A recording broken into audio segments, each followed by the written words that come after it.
আজকে আমি গাজরের হালুয়া বানাবো মায়ের স্টাইলে। ম্যাক্সিমাম রান্না মায়ের কাছ থেকে শেখা, এটাও তাই। মাকে জিজ্ঞেস করে নিয়েছি কী করে রান্না করতে হবে। তো গাজরগুলোকে আমি এরকম করে গ্রেট করে নিয়েছি। এখানে প্রায় 1 কিলো মতন গাজর নিয়েছি আজকে আমি। আর এরকম সরু সরু করে গ্রেট করে নিতে হবে, তাহলে এগুলো সিদ্ধ হবে খুব তাড়াতাড়ি। এখানে আমি নিয়ে নিচ্ছি অনেকগুলো কাজু বাদাম দেবো আজকে, আর কিশমিশ।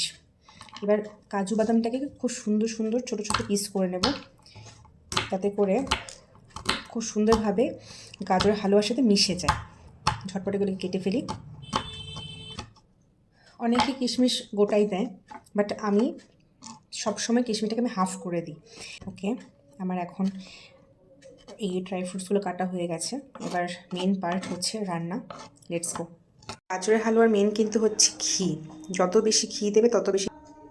তাই এখানে আমি প্রায় 2 চামচ ভরে ভরে ঘি দিলাম। এবার এর মধ্যে ড্রাই ফ্রুটসগুলোকে ভেজে নেব।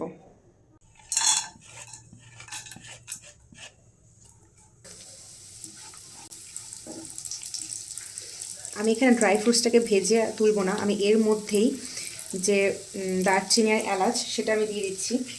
কারণ হচ্ছে ড্রাই ফ্রুটসটা ভেজে তুলে পরে দিলে না সেটা গোটা গোটা থেকে যায়। আমি চাইছি ড্রাই ফ্রুটসটার সাথে মিশে যায় গাজরের সাথে। তো আমি এখন এর মধ্যেই গাজরটাকে দিয়ে দেবো।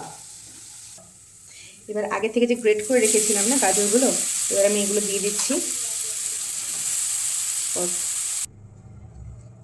এর মধ্যে আমি এখন দুধ দেবো না, এটাকে জাস্ট অল্প আঁচে কুক হতে দেবো। এটা যখন নিচে থেকে খুব ভালো মতন সেদ্ধ হয়ে যাবে, তারপর আমি লাস্টে দুধ আর বাকি যা অ্যাড করতে হবে সেগুলো আমি অ্যাড করে দেবো।